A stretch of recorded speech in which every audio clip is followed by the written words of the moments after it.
Good morning, everyone. I am Senator Doug Mastriano, Chairman of the Senate Veterans Affairs and Emergency Preparedness Committee. I call this hearing to order. And I'd like to thank all the committee members who are here physically joining us today. Senator Williams, thank you. Senator Tartaglione, thank you. Senator Pennycook, thank you. Online, we do have Senator Brooks. Yes, lower left. And Senator Kane. On February 3rd, a Norfolk Southern train had a 38-car derailment in East Palestine, Ohio, just a short distance away from the Pennsylvania border. According to the National Transportation Safety Board, the derailed equipment included 11 tank cars carrying hazardous materials that subsequently ignited, fueling fires that damaged an additional 12 non-derailed rail cars. It is known that some of the hazardous chemicals included the cancer-causing vinyl chloride. This incident and subsequent burning of the train cars and chemicals has received national and indeed international attention, particularly as there's been at least 7 train derailments so far this year. On February 23rd, this committee held an initial hearing in Beaver County, not far from the derailment. We heard from the residents as well from the administration here in Pennsylvania regarding their response efforts. We heard from local officials, attorneys, as well as from first responders who were on the scene that day. We invited Alan Shaw, Norfolk Southern president and CEO, but he declined through counsel. As such, on March 1st, this committee subpoenaed Mr. Shaw to appear before us on March 8th and asked him to provide documentation related to the derailment. Since then, we have been in communication with Norfolk Southern's representatives, and I agreed to continue this hearing until today. On March 8th, this committee advanced Senate Resolution 59, which recognizes the impacts of the derailment, as well as Senate Bill 508, which sets up a fund to assist Pennsylvania residents and business owners affected by the derailment. We also officially subpoenaed documents from Norfolk Southern. Earlier this week, Norfolk Southern conveyed a number of documents to us. These documents are currently being reviewed. Since our initial hearing, there have been a number of developments in Pennsylvania, including PEMA's Trail Derailment Dashboard website going online, Department of Health's Health Resource Center located in Darlington Township to help with immediate needs with the toxic issues with people. And Governor Shapiro received $7.4 million from Norfolk Southern. We are here today to continue exercising our committee's oversight responsibilities. We're still unraveling what occurred, as well as who made what decision when and how to prepare for and handle such situations in the future so this does not happen again. Today we have several people to testify before us today. We have Mr. Shaw, to his credit, testified before Congress, agreed to financial reparations, and continued to be engaged with the Commonwealth and federal agencies in regards to this catastrophe. We also have 2 additional testifiers, Mr. Robert Comer, who is a forensic railroad accident investigator and has 800 investigations under his belt. First, we're going to hear from Dr. Andrew Welton, a professor of civil engineering and ecological engineering at Purdue University. But before we go to that, I'd like to place into record the written testimony submitted from our panelists and experts and their exhibits marked A, B, C, and D, and E as well. Before we begin with the testifier, however, I'd like to ask my co-chair, Senator Katie Muth, for opening comments. Since I'm late, I will defer my time for comments, so make sure we have enough time for member questions. So thank you, everyone, for participating today. Thank you, Senator Muth, and thank you for being here as well. We do appreciate it. So Dr. Andrew Welton, professor of civil engineering and ecological engineering at Purdue University. He is online. He's going to tell us about the testing and what he has seen to date. And 1 minute here. Is he online? Okay, great. Yes. Do you have that? And Dr. Welton, could you stand up and please raise your right hand? And do you solemnly swear or affirm to tell the truth, the whole truth, and nothing but the truth, so help you God? If so, please say, I do. I do. Thank you. Thank you, Doctor. Over to you. Thank you so much for the invitation to talk with you all today and to share some of the observations that we've had firsthand interacting with the people of Pennsylvania impacted by this disaster. as well as individuals in Ohio and other states as too. I'd just like to say that this testimony represents my personal opinions. It does not represent that of Purdue University, my department, or college, but it does represent 20 years of experience responding to and helping communities identify health risks and recover from disasters. I would also like to say that I'm not going to read my testimony verbatim. You can read that. It's written into the ledger. But I will mention that I have been called into disasters in California after the 2018 Camp Fire when folks didn't really understand what they should be testing for. I've been called into the Marshall Fire in 2021 in Colorado, where 5 days after the fire, they wanted to know what to test for, where to test, and how to recover as fast as possible, and a number of other disasters as well. The disaster in East Palestine, which affected Pennsylvania, Kentucky, Indiana, and other states, had significant impacts on people and economies. While only 4,500 people live in and around East Palestine, as I mentioned, 37 million people live in the states that border it. In February of 2023, I provided advice to community groups who were asking questions about water and air safety. I then was approached by people from Pennsylvania and Darlington asking about air and water safety. They were sending pictures of material that seemed to have deposited in their pools and in their property. And they wanted to know about the safety of this and whether or not their kids could play near it or their pets could.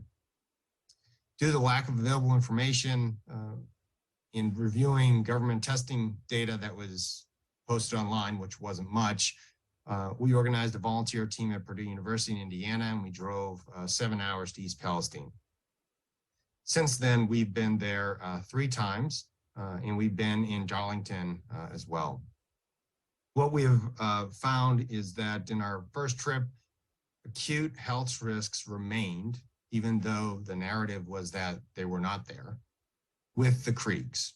And there were no access controls to these creeks. People had their kids near them. People were walking their dogs near them. Workers were walking underneath these aeration units that were blowing the polluted water and contamination into the air. And there was no adequate personal protection or safety approach in that situation. So we notified OSHA about our discoveries. We notified the US EPA, we notified the state of Ohio, the US senators in Ohio, and others, asking them to please intervene and protect people from the acute health risks that remained. We also, in March 7th, submitted a letter to the US Senate Environment and Public Works Committee as a public comment, identifying that we found several chemicals in the creek water that officials weren't testing for, but were definitely related to the fire. So we have urged these agencies to correct their testing approaches, and we haven't seen that yet because it's pretty hard to understand what the health risks are for something if you're not testing for them. On March 12th, I shared additional new study results at an East Palestine meeting with a community group called United for East Palestine. And in that, we compared federal, state, and county air and water testing results and showed that agencies are not testing for a whole bunch of things that they've identified as health risk in air, but haven't tested for in the surface water or haven't tested for in the well water. I also looked at Pennsylvania DEP's data, and they too have indicated that they're testing for 3 chemicals of concern in the wells: vinyl chloride, ethylene glycol, and ethanol, which means that they're not testing for a whole bunch of other things that could be associated with the spill. And so ultimately, it's unclear who is advising these agencies about what to test for. I have been involved in disaster response for many years. I generally come in when people don't really know what to test for and agencies are kind of moving in different directions, and that seems to be the case here. I would encourage officials to start testing for the chemicals of concern in these areas across the board. This past weekend, I returned to East Palestine and I worked with the community group, and we sampled soil, we sampled water, we sampled creek water, and we sampled air. There's a tremendous need for the people in Ohio and Pennsylvania to understand the safety of their water, air, and soil so that they can find a way back to some sense of normalcy and businesses can thrive. In closing, I encourage Pennsylvania leaders to support their citizens through extensive and a very deliberate environmental sampling and monitoring. I also encourage you to engage researchers who are comfortable operating in the unknown. This is what my cadre is trained to do. Professors across the country are trained to understand how to ask specific questions and then answer them by understanding which things matter and which things don't. Thank you very much for the opportunity to speak with you today, and I will pass it back to you. Thank you, Doctor. Your research discovered acrolein in the derailment area. This chemical was and is not being used. Wait a second here. This chemical is not being tested for by the EPA in either Pennsylvania or Ohio. Is that true?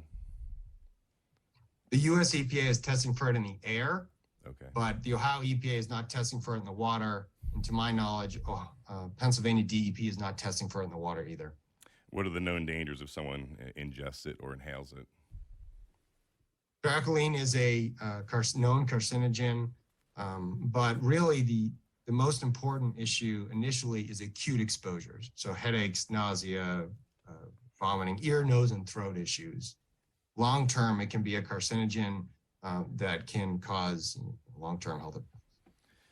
So my chief and staff and myself were there last month in the area for about 5 or 6 hours, and splitting headache, burning respiratory system, rashes breaking out, and discoloration of the skin. Is that an effect of that toxin? Well, let me first say I'm sorry that you and your staff experienced that. I too experienced headaches after going to the area that I directly attribute to the uncontrolled chemical exposures that were happening at the creeks that were not access controlled. So it's hard to pinpoint which chemical caused the side effects or the impacts, but I can tell you that there were exposures that were happening that were not being documented and people were not warned about them. The other chemical that you mentioned was butoxyethanol. If you could tell us if that's being tested for. So 2-butoxyethanol is a chemical that's being tested for in the creeks, I believe, but in Ohio, it's not being tested for in the drinking water. And 2-butoxyethanol at high enough concentrations can also cause acute health impacts, but I do not believe it's linked to cancer.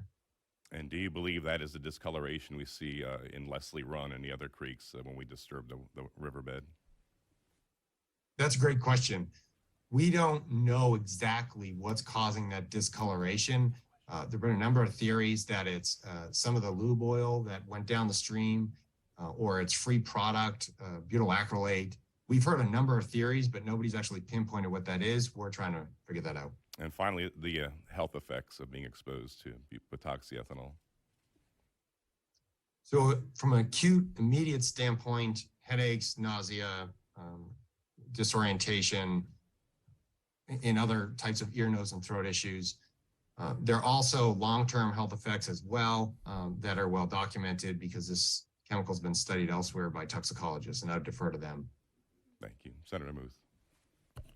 Thank you, Mr. Chairman. And thank you, Dr. Welton. I follow you on Twitter since you have been reporting about some of the testing, which I just wondered if you could clarify for everyone watching what you recommend Pennsylvania be testing for in the air, soil, and water, as well as Ohio, so we know when we get results back to make sure that that's actually in the testing data. So thank you for the question. There is a PowerPoint figure in my testimony that kind of works through which media is being tested and what chemicals the state of Ohio and EPA are testing for. I did not include Pennsylvania DEP in that because it just got too large. But the fact of the matter is I'd be happy to advise whoever wants to know which chemicals they need to be tested for. So many of these agencies are claiming to test for 80 chemicals or 100 chemicals, but the numbers don't matter. It matters what you test for and whether or not it's cross-cutting. You're looking for the air, you're looking for the water, you're looking for the soil, all for the same thing. And so there's just a number of different chemicals that people aren't testing for, and I'd be happy to help whoever asks.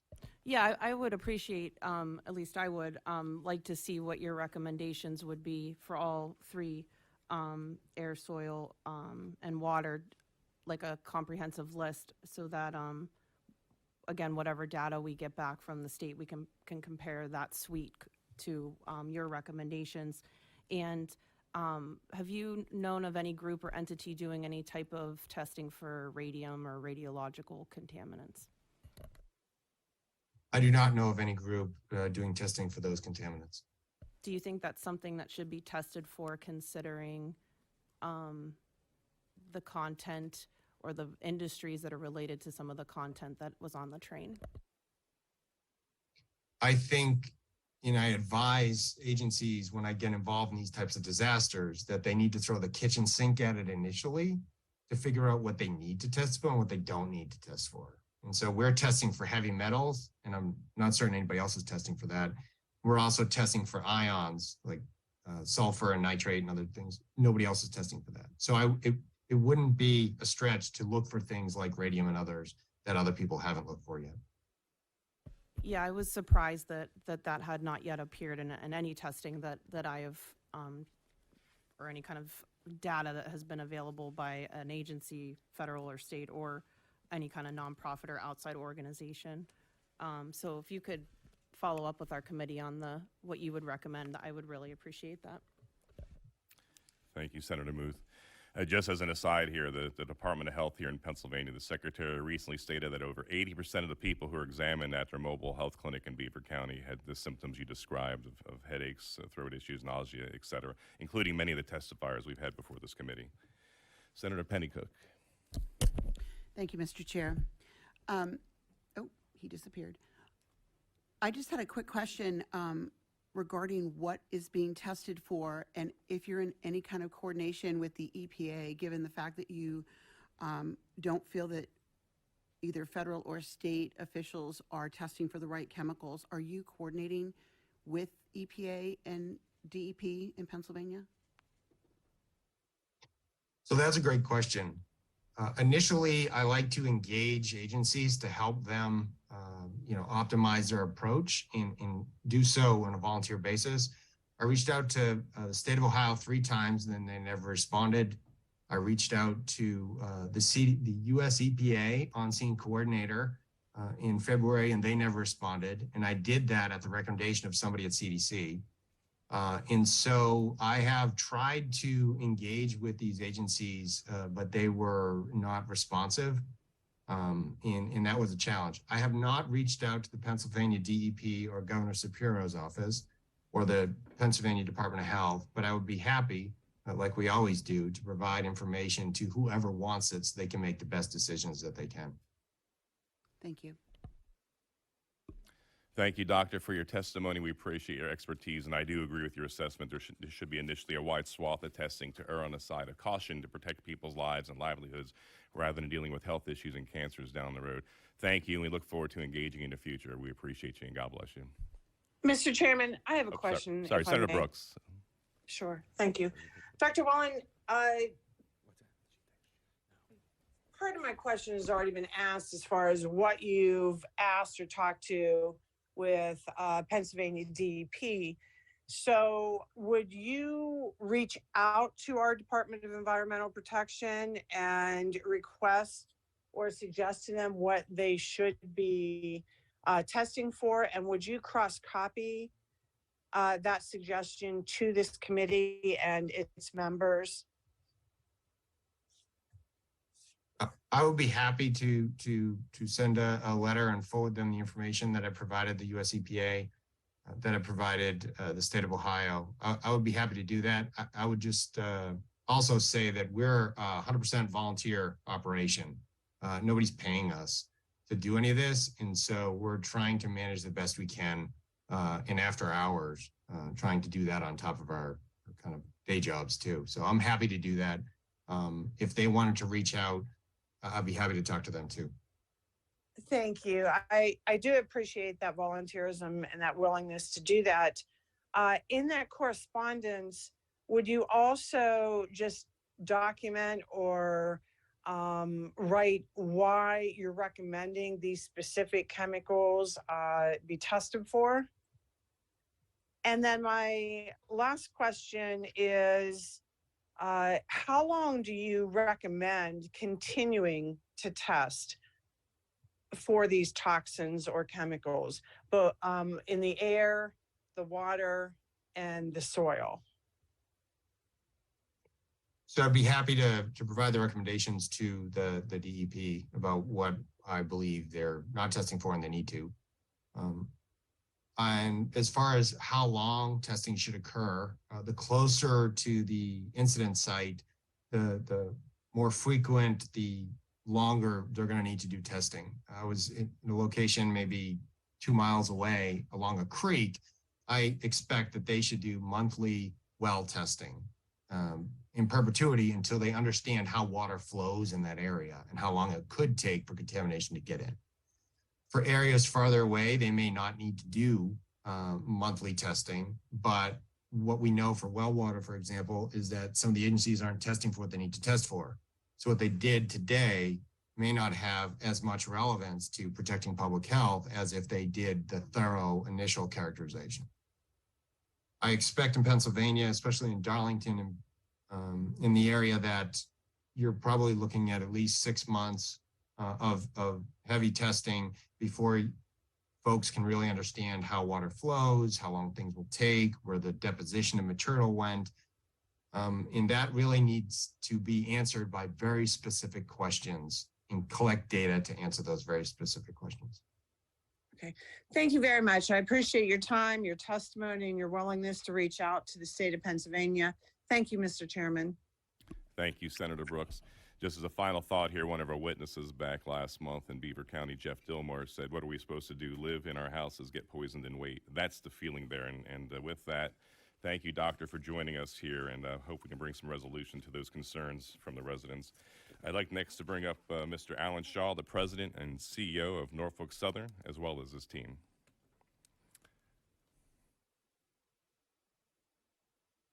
Thank you, Mr. Shaw, for joining us. If you could stay standing, everybody, and raise your right hands. Do you solemnly swear or affirm to tell the truth, the whole truth, and nothing but the truth, so help you God? If so, please say, "I do." Thank you. Before you begin, Mr. Shaw, if you could please introduce your team that is with you at the table here. If you could turn the microphone on, thank you.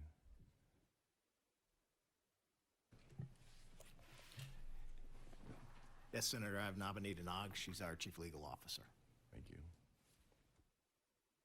Mr. Shaw, if you could begin with your opening statement, then we'll have questions.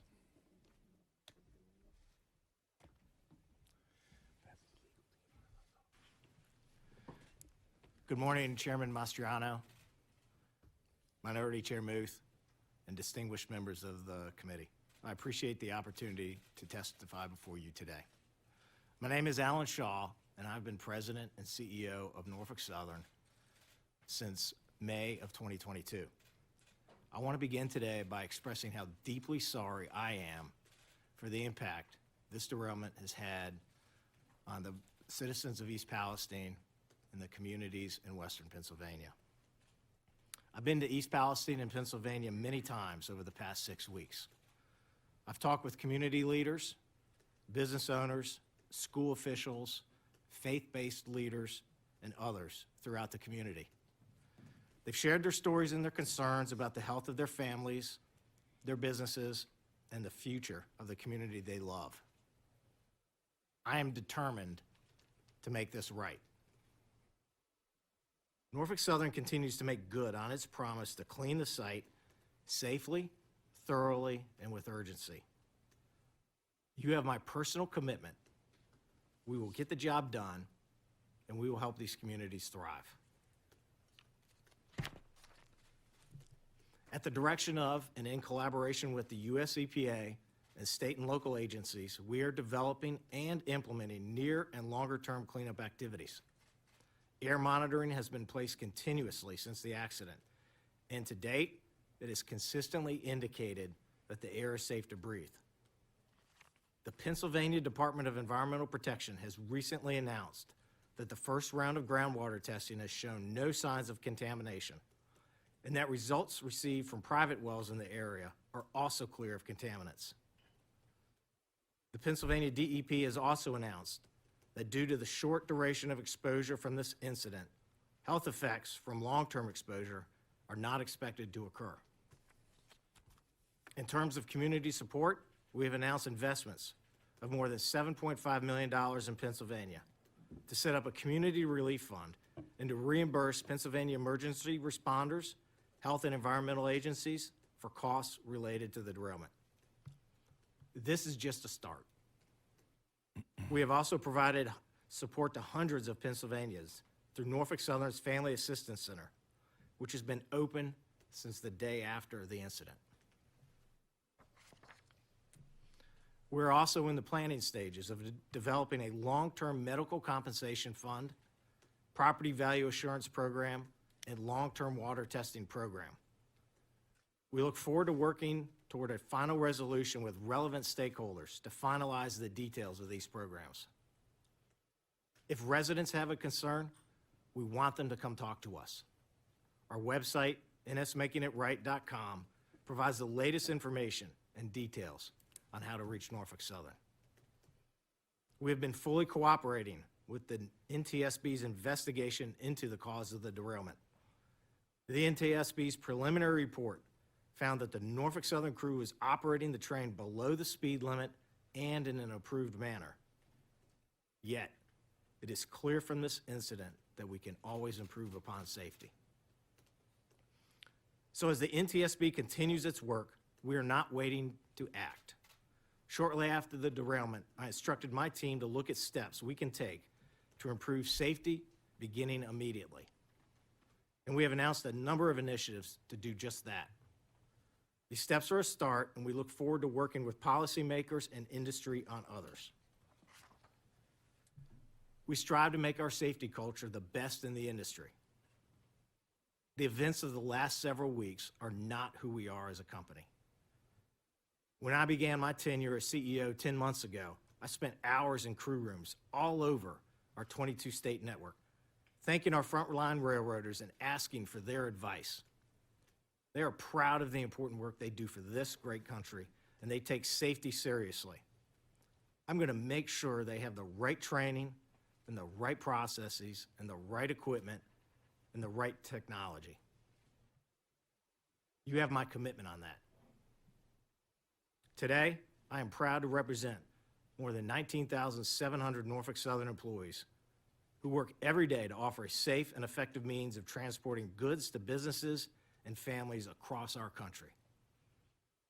Over 2,600 of our employees call Pennsylvania home, and we are proud to play a part in contributing to the economic growth of the Commonwealth, including by investing more than $150 million last year to support our operations in this state.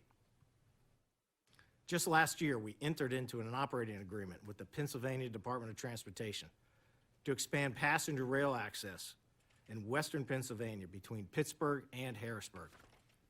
We will continue to invest in the future of Pennsylvania, just as we have always done. Norfolk Southern is here for the long haul, and we won't be finished until we make this right. Thank you again for the opportunity to appear before you today. I look forward to your questions. Thank you, Mr. Shaw. My first line of questions are unrelated to the NTSB derailment investigation and are entirely focused on post-accident burn decisions and testings. As you heard this morning from Purdue University, as well as Texas A&M, they have reviewed and obtained testing results and the EPA study, and other entities such as Big Pine Consulting LLC of Pittsburgh have released test results indicating serious concern for the region's peoples, animals, waters, and soils. Our Exhibit E from Pennsylvania Executive Departments indicate that CTEH labs have been contracted by the Pennsylvania Department of Environmental Protection, as well as the PA Department of Health and the PA Department of Ag, and PEMA to conduct air, water, and soil testing. CETA is also contracted and paid for by Norfolk Southern for testing. Is that correct? Senator, yes, Norfolk Southern uses CTEH. Thank you. And has Norfolk Southern also used CTEH in other chemical spills as well? Senator, I don't know the history of that.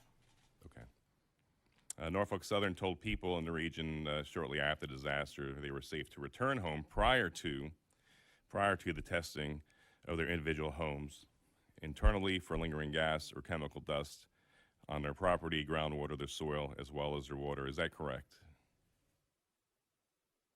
Senator, my understanding is that the evacuation order was lifted with input from Unified Command, and the Ohio EPA, the US EPA, and state and local health officials were involved. So the people were told to go home without testing of their properties and homes, though, correct? Senator, my understanding is that the US EPA was on site very shortly after the derailment. Air and water monitoring were in place shortly after the derailment. But not of individual homes.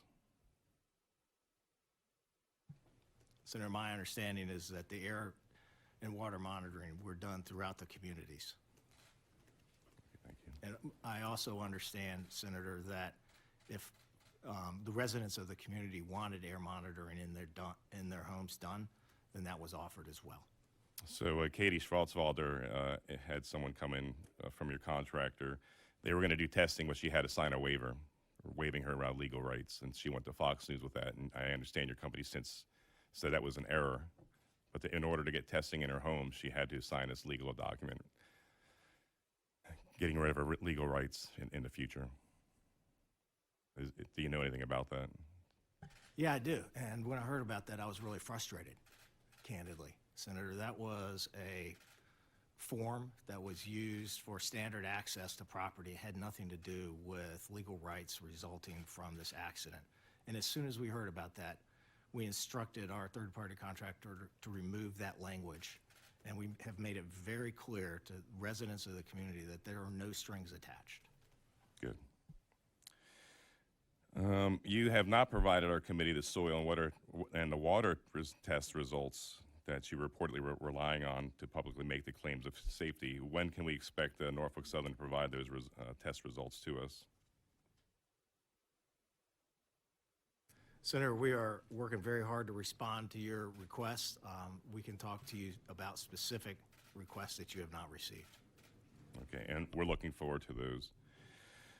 Have you read a transcript of the telephone call decision to vent and burn? And does a recording of that or transcript exist of that decision shortly after the derailment? Senator, I am not aware of a transcript from a telephone call. Okay. Have you produced all the documents under a subpoena as required by the Senate subpoena? Senator, we've produced thousands of pages, and we're working hard to respond to your subpoena. I understand there were some documents related specifically to the cause of the accident, which is under investigation by the NTSB, which we have not been able to provide. Are you aware of a scathing email from the Pennsylvania Hazmat to Unified Command indicating they were not included in the incident response? And was Pennsylvania Hazmat included in any of these decisions? And if so, if you could list us who they were and when they were included in the decision-making process for the vent and burn.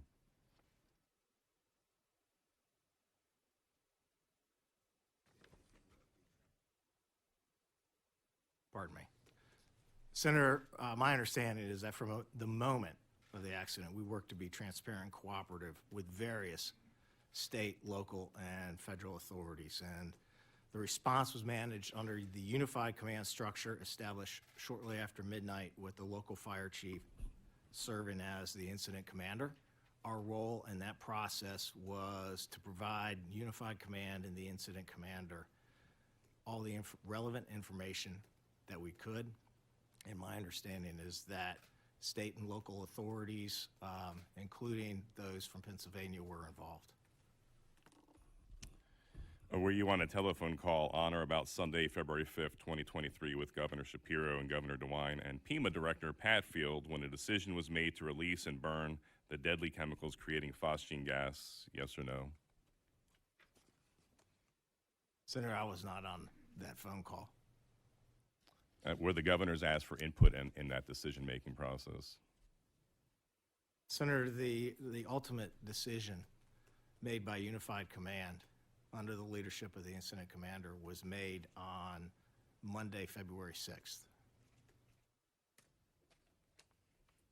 Based on the conditions on the ground as we knew them, there was concern about an uncontrolled catastrophic explosion that would shoot harmful chemicals and shrapnel throughout the area. And so the decision made by Unified Command under the direction of the incident commander was a controlled vent and burn.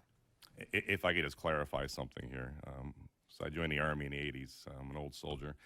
And in that environment, we were all trained in nuclear, biological, and chemical warfare. And any chemical release was never called controlled by any of us because there's atmospherics, of course, that weigh in and determine or direct the course these winds will blow or the moisture in the air might take it. We don't control atmospheric dispersion. We could guess at it. So I can't accept any idea that any of this was controlled. Once something is set loose, it's up to the elements. But Senator Muth has a brief question. Yeah, since you're on this line of questioning, I just need you to clarify, Mr. Shaw. You said that the incident command person was the local fire chief, correct? The incident commander, which led Unified Command, is the local Fire Chief Drabeck. Yes, ma'am. So the local fire chief led the entire operation on the ground, including the decision of the burn.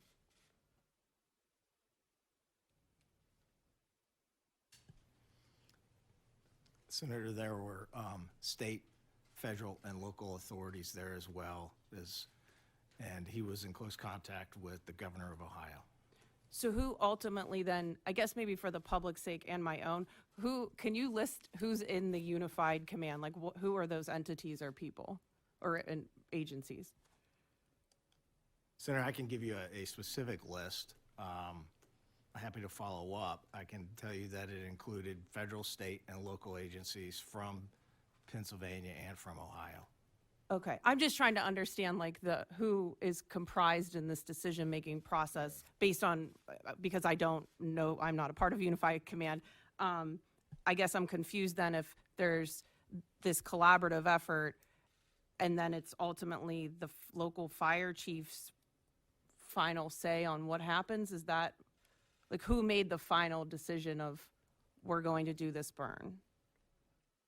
We had a previous hearing where there was mention of modeling, which was my part of the subpoena that was declined to be responded to about what is this modeling data that was in consideration by Unified Command. And I'm just trying to understand that piece as to how this all happened. So if I could jump back in here, and please do address that question, but I'm going to back it up here. So I've served in complex, inter-service, interagency, multinational organizations. There's always somebody, even if it's consent around the table, there's always somebody that pulls a trigger. There's always somebody that says, okay, we're going to do this. And I find it hard to believe that the local fire chief would be the one making the decision to ignite, to set an explosion off, to ignite 8 carloads worth of toxic chemicals. So what both myself and Senator Muth are after is who gave the nod and the authorization specifically. Who was the trigger man? Who was the guy that said, yes, we're going to do this after going around the table or what have you? Who was the individual that made a decision? Senator, thank you for that question. I understand your point. My understanding is that the Unified Command was aligned on this, and it was ultimately the decision of the incident commander, the fire chief, in conjunction with Governor DeWine, who was there as well. And what role, since you're just mere feet from the Pennsylvania border, especially when you dug that trench, which I surmise you built towards the east, because if you built the trench west to dump the chemicals into, it would have been downtown East Palestine. No question was asked to the Shapiro administration on their thoughts about this then. Senator, my understanding is there were state and local authorities from Pennsylvania there as well, and I can tell you that my understanding is that Governor DeWine was in direct contact with Governor Shapiro. So in this regard, we received testimony that indicated on prior to the decision to ignite these catastrophic toxic chemicals, it was one car's worth of toxins that were discussed. Director Padfield said the next day he was told 8 cars would be burned in the end. Additionally, he said the analysis said that the toxic elements released in this burn, which is never controlled, this burn, initially the slide from Norfolk Southern, we're told, was 70% toxins, phosgene, and other very dangerous chemicals. And the next day he said only 1% would be toxic chemicals as a result of the burn. I don't know where these numbers came from. We definitely need to get our hands on that. I do know we subpoenaed this data here. Will you be forthcoming and be able to provide us with this data, as well as the names of all those involved in this decision-making cycle? I know that local fire chief was not the guy on the ground making the final decision on this. There was allegations last week in Congress that this was more a business decision to get the trains running again rather than it was best for the safety of the people. If it was for the safety of the people, the soil would have been removed and the chemicals would have been removed without a burn, as much as possible. And so we need to know who pulled the trigger. So who exactly was the guy or gal behind the scenes there? And the Unified Command Instructor said, yeah, we need to do this. And then went around the table, asked for everyone's consent. Senator, the Unified Command, my understanding, was aligned around the decision. It was led by the incident commander, who was speaking very closely with Governor DeWine. What role did you play in the authorization to release and then detonate this vent and burn?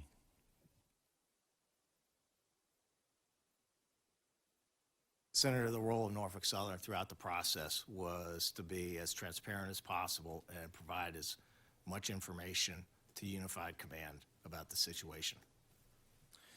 You told Congress under oath last week that, quote, Unified Command decided to vent and burn the deadly chemicals because they were focused solely on the health and safety of the community, unquote. But PEMA Director Padfield, who was on the so-called Unified Command phone call with Governor Shapiro and Governor DeWine to authorize the vent and burn, just testified before the Pennsylvania House hearing last week that he was concerned that the reason you decided to release and detonate was a business decision, as I mentioned before, inferring you want to get the trains running again at the fastest moment rather than safely remove the chemicals. What is your thoughts on Randy Padfield's statement? Is that true? Yes, thank you for that question, Senator. I have a different perspective on that, and I'll note that there was a 6 pressurized car that was not venting, that we did not perform the vent and burn upon because of the fact that it was in a different environmental condition than the other cars. If the Shapiro administration objected, would you have not made the decision to vent and burn?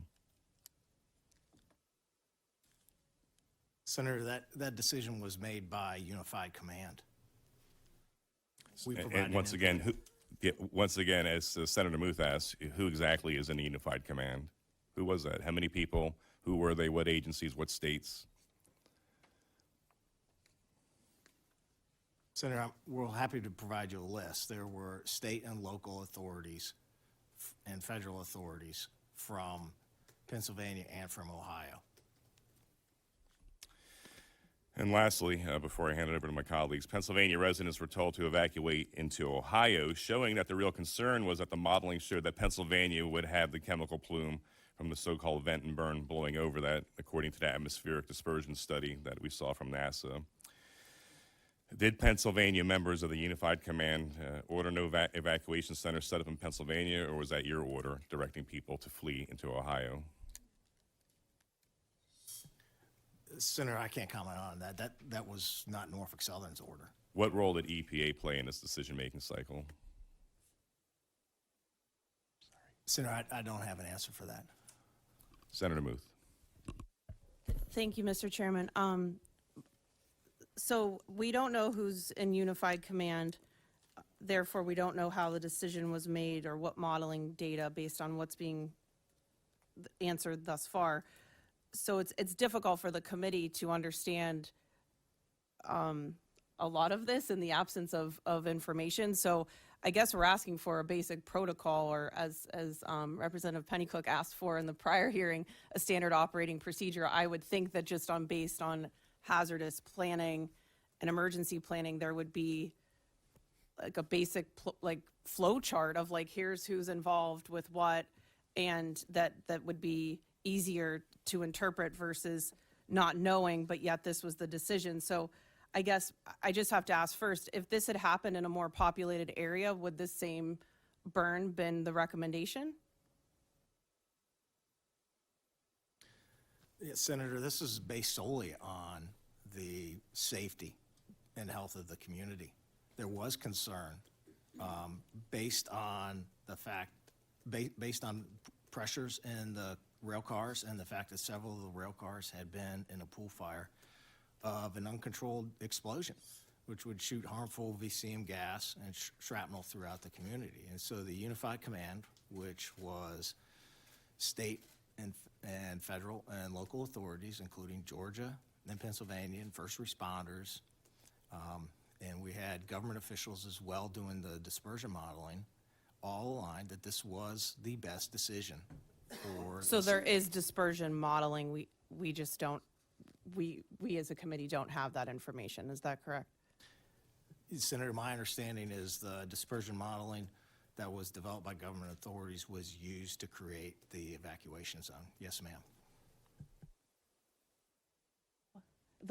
We had a prior hearing where government agencies says that Norfolk Southern presented the plan or proposal for the burn and also the evacuation, which we knew that the shrapnel piece of an explosion was a 1 mile radius, but there was no mention of the radius of contaminants, just if something exploded. So I guess my question is, there seems to be some confusion as to whose idea this burn was or how this decision was made. So could you clarify that for the committee?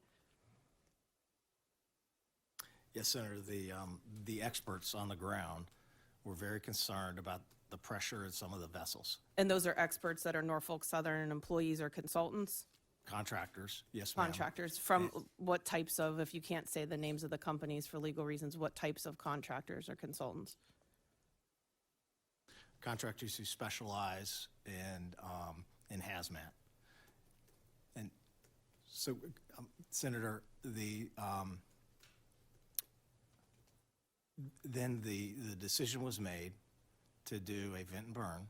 There was. And once again, who was that decision made by? By Unified Command, sir. Who specifically in Unified Command said this is what we're going to do? You're blaming it on a chief in East Palestine at this point, is that correct? Senator, the Unified Command was under the leadership of the incident commander, who was in close coordination with Governor DeWine. So your cars are on fire, it's your rail, it's your incident, and you're going to leave it to a local fire chief who probably never had to deal with potentially such a catastrophe before. And he's going to make the decision.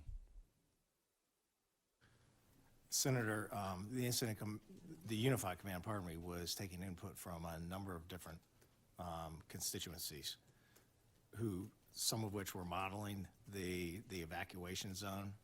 It also included first responders, and it included state and local. Yeah, I get it. It's officials. a diverse mix of people, but who But said? who are these people? Thank Like, you. is there a special, like, I'm hoping to Thank God you. there's someone with a lot of knowledge and all these things. Who said we're going to chemistry. do this? Yeah, That's what we're after. Simple as that. It's not a hard question. Yeah, there's a lot of input, there's a lot of staff, there's a lot of experts, quote unquote, but who's the one that said we're going to do this? Senator, ultimately the decision falls under the incident commander, And that was the fire chief then of East Palestine, you're saying? who was in You're close- saying he was the trigger guy. He was the one that said, okay, we're going to make this happen after we received all the input. Yes, Senator, under the structure of Unified Command, the incident commander takes the lead. And to clarify something, when you said that there were consultants and contractors that were on the ground assessing this, did they provide the modeling to Unified Command and then Unified Command reviewed it? Or was the data that was from the on-the-ground assessment provided to Unified Command and they determined the plan? The data was provided to Unified Command, the inputs, and they determined the plan. Senator, I think it's important to note that the vent and burn worked. It worked? Is that what you said? Sorry, I just didn't hear you. Yes, the air testing throughout the process indicated by the EPA, by the Ohio EPA, and by the Pennsylvania Department of Environmental Protection notes that the air is clean. Water testing notes that the water is safe. We avoided the potential for a catastrophic, uncontrolled explosion that would have potentially shot harmful gas and shrapnel throughout the community. So the bulk of the testing that I'm aware of occurred after the burn. So was there any in real-time testing of any human lungs or air quality in any of these people's houses, some of which were told to shelter in place while they watched a giant orange eruption above their home? Was there air testing done during the burn while these people were sitting inside of their homes? Yes, and our air testing was in place shortly after the derailment. And air testing indicates that the air quality was safe throughout the community during the vent and burn, before, during, and after. So there's data that shows post-derailment but pre-burn air quality, I'm guessing, right? So there should be levels before the burn. Then there should be data that's during the burn and after. Does that data exist somewhere?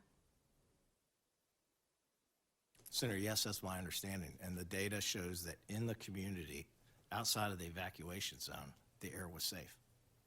So we, as a committee, have none of that data, so it's very difficult for us. I mean, I would say that to anyone. It's no personal offense to you. It just, in the absence of having reports and numbers and data, it's really difficult, especially based on symptoms reported by those who live in that community, that, you know, if people had rashes and can't breathe and are having respiratory distress, I would argue that, and if you weren't real-time monitoring in their homes or around their homes during this burn, I don't know how anyone can say that it worked or that no harm was done. Because if you're burning off things during that burn, you could argue the highest contaminant level would be during the burn. Senator, I'm very sorry for the impact that this has had on the community. And I do understand that some of the citizens have developed symptoms with which they're not comfortable or familiar. And we would strongly encourage those citizens to go seek trusted medical attention, and Norfolk Southern will reimburse those visits and pay for the medical expenses if those folks would come visit us at the Norfolk Southern Family Assistance Center, which was established within hours, within a day after the derailment.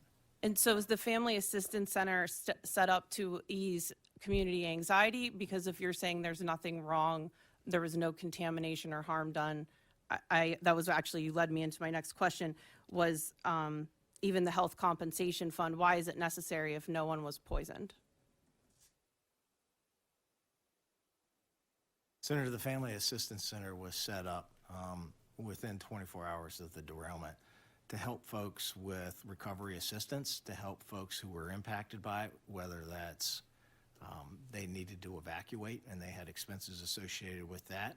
It was also to help folks who may have just had inconvenience or been impacted. And it was also designed to provide folks with information.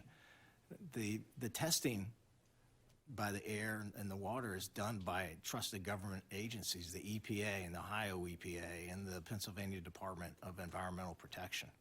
Do you know that when a entity does testing, a lab testing, that they own that data, therefore it's at their discretion as to what data is presented in a final report? Are you aware of that? You as Norfolk Southern can tell the entity you contracted, the acronym CH, whatever the entity, thank you. Please test for A through Z, but we want you to generate a report that says A through H. Senator, I'm not aware of that. I am, so I just wanted to ask, in terms of the public trust thing, that often all of the testing components are not displayed to the public and can be withheld because it's who owns the data. So the long-term water testing, how long is that? What is long-term in Norfolk Southern's operational definition? And then also the health compensation fund, what does that cover and who's eligible and what does that entail? Senator, I'll note that it's also the EPA, and Ohio EPA, and the Pennsylvania DEP who are doing the testing as well. Unfortunately, all three of them have lied about water testing before, so, but go ahead. Not my opinion, unfortunately, just the reality of historical government failure.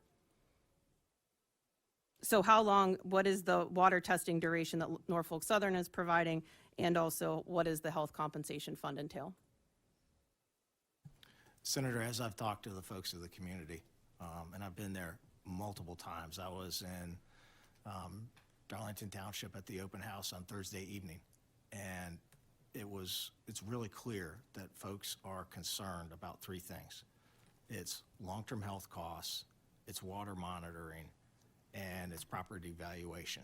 And so we've been in discussions with relevant stakeholders on a final solution for that would establish a long-term fund for each of those. So every person, every family would have all of their healthcare expenses completely covered if they were to, in 5, 10, however many years it takes for these horrible carcinogenic things to happen, would be 100% covered, correct? Senator, we are in the process of working with relevant stakeholders on So the this. terms aren't final yet? Yes, Senator. Okay, correct. that's fine. And hopefully you can get that information. And then the water testing, what's the duration of that? 6 months? We heard a recommendation earlier. What is the plan for Norfolk Southern? Senator, I've said from day one, Norfolk Southern's plan is to make this right. And we're going to be there as long as it takes, which means we're going to be there today, we're going to be there tomorrow, we're going to be there a year from now, we're going to be 5 years from now, we're going to be 10 So years if people from want now. their water tested for 5 years, then they could ask for that. Senator, if folks want their water tested, we encourage them to go to the Family Assistance Center, and we are paying for that. But they could have that testing for up to 5 years if they felt it was necessary. You just said 5 years. I'm not, if I'm wrong, you can correct me. Senator, again, that would be part of this long-term fund that we're establishing. So the duration of water testing is to be determined. Yes, Senator. Okay, got it. And I guess the other question I would ask is, in terms of there's 3 days that the train derails and then the burn takes place, correct? There's a gap there. Is there documentation of what was discussed or evaluated in that 3 days that shows what conclusions were made relative to the possible explosion, and were other explosions, did they occur over that 3-day span that were reported by residents hearing them throughout the night? Senator, Unified Command, which was actually established under a presidential directive from the Department of Homeland Security, I think in 2003 or 2004, that structure. They considered, my understanding is they considered a number of different alternatives. The concern became, because of pressure in the car, some of the pressure relief devices had stopped working. As the NTSB report noted, the contents of the car is starting to polymerize, and some of the cars had been in a pool fire. The concern had been about a uncontrolled explosion, and so Unified Command made that decision in the early afternoon of Monday, February 6th, after considering a number of alternatives. Okay, so there hopefully is documentation of what transpired and was discussed over those 3 days that someday somebody will see it and be able to read. My last questions are about some of the worker safety. Describe to me what how a train engineer, conductor that's on a freight train realizes that if it's a 150-car train, which is almost 2 miles long, how did they know if something derailed? Like, is there sensors? I know this sounds like a really dumb question, but I asked it the other day and I was a bit surprised at the answer. I'm envisioning some sort of visual in the dashboard of the engine of the train that something's blinking and it says like car 21 is derailed, and it's like an immediate thing. Tell me what really happens and how it's determined where the derailment has occurred in a very long train. Senator, the NTSB investigation noted that the Norfolk Southern crew did everything appropriately. Absolutely. There's nothing about the crew on there. I'm just asking, generally speaking, take away from this, just general derailment. What is their protocol? How would one of those workers determine? Would they have to walk the length of the train to see which car tipped over? Is there technology that's enabled within the beginning of the train and the dashboard? Senator, there can be end-of-train devices which will signal to the train crew that there has been a break in the line. And so that shows exactly what car it is, because if they have this, one of the documents I believe that you did provide was some sort of log of that entire train that did derail in East Palestine. I don't know what the proper terminology is. I'm going to call it like a record book for that train route, and listing all the cars.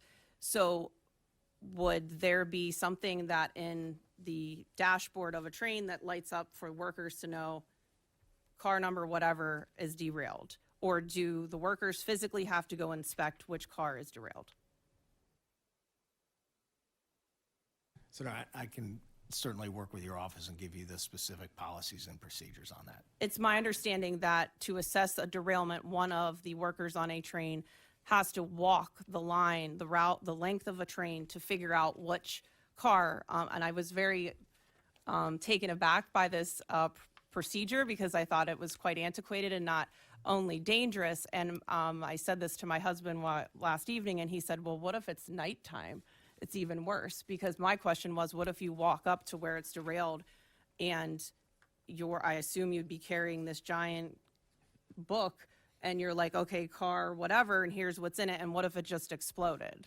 So I'm just trying to understand that protocol of like, how do we determine a very large train, what piece of it has derailed, and what the safety mechanisms are for workers that are on board operating a train. So if they have to walk the duration of the train, that seems pretty high risk.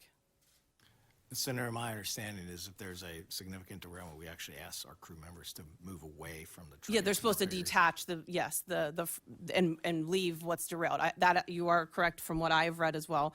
But I'm talking about the actual assessment, which with a decreased staffing capacity, and if a train's 151 cars or 50 cars, 150 cars long, that means one person has to walk up to almost 2 miles to determine which car has derailed. Is that accurate? Depending on the length of the train. Senator, if there's a significant derailment, as we actually ask our crews, my understanding is to move away from the train. But how do they know a significant derailment occurred if it's 50 cars back? That's my main question. How are these workers, how do they know that? Senator, I'll be happy to follow up with your office on this. Okay, I believe based on a former rail worker's account of his 20 years in working for Norfolk Southern, that is the protocol, is to walk the train to find the derailment. And then I wanted to ask if it is my understanding that there were 3 hot box detectors that were set off prior to, and at the derailment in East Palestine. I know you have an ongoing investigation, so you're probably not going to want to comment about this, but could you tell me how far apart these hot box detectors are? If I'm using the improper terminology, please correct me. And who gets a notification that they have been set off? So it's my understanding there was one detector went off. It was trending for the East Palestine train. It was like 1 to 2 degrees over the normal temperature. Dispatch says keep going, because that's who is called when these are set off. Number 2 was set off, and it was 65 degrees, some hotter than it should have been.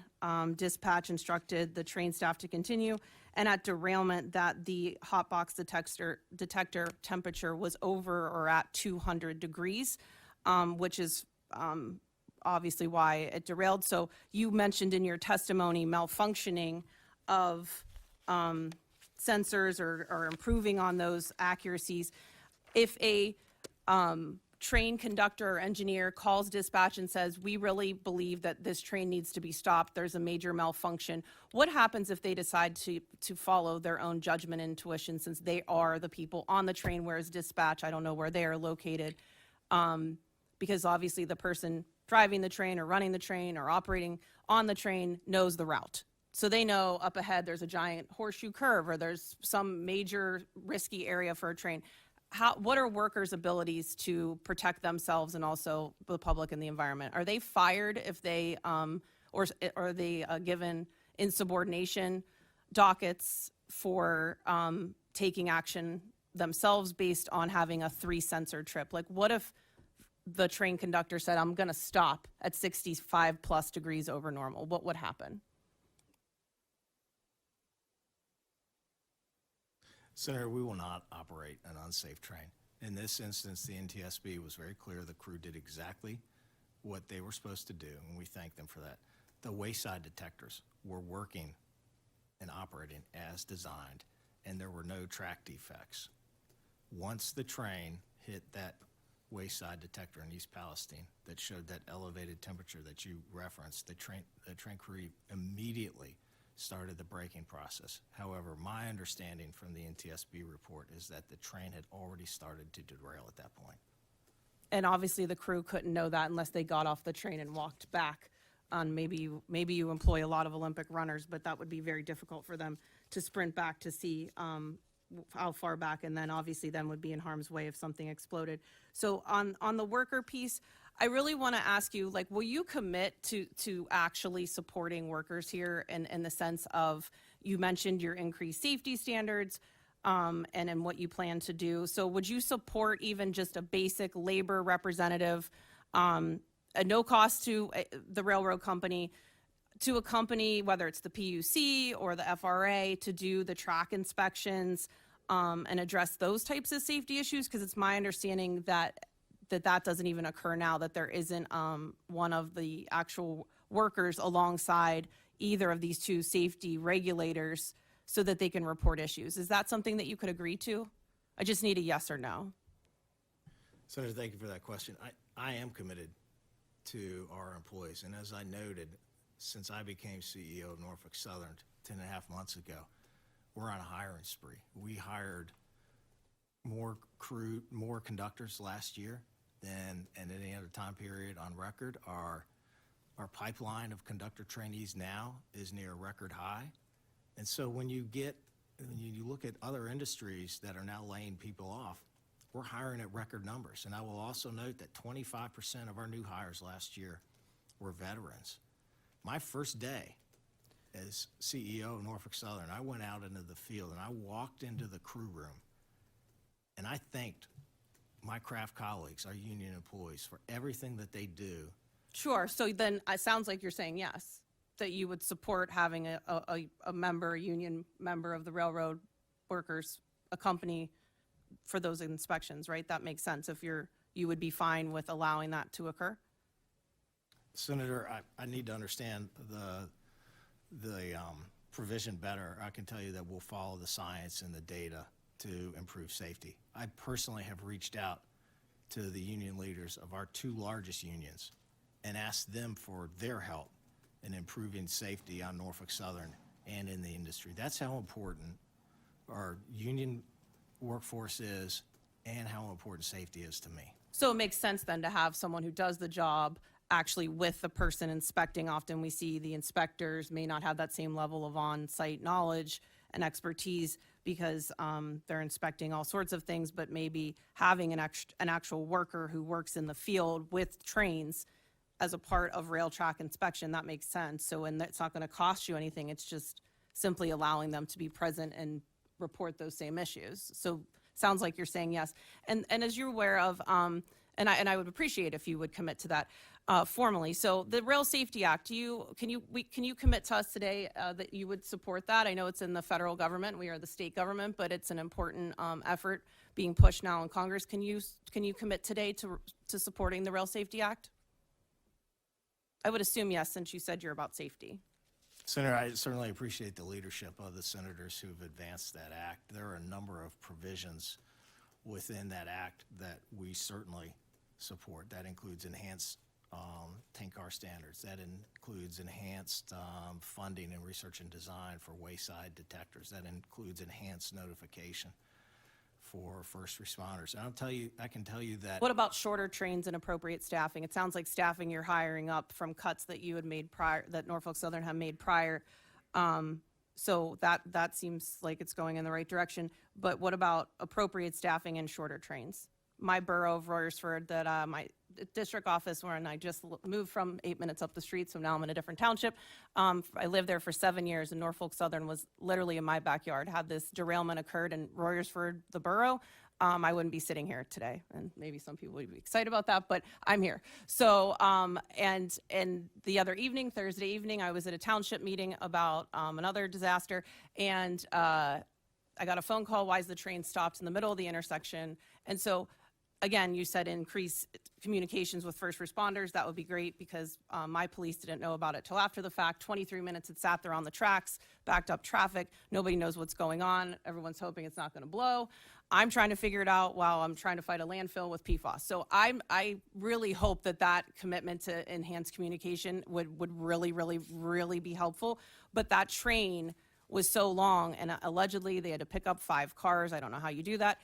And the horn wasn't working. So I got 2 different stories as to why it was stopped for 23 minutes. It seems like the horn not working would be irrelevant if we don't stop if detectors are tripped at 60 plus degrees over their standard. But that safety piece is also, worker safety is directly attached to community safety. So if our trains aren't staffed appropriately and the trains are so long that you can't stop them in time from a disaster, do you see the problem here? So shorter trains would be helpful. Do you agree or disagree?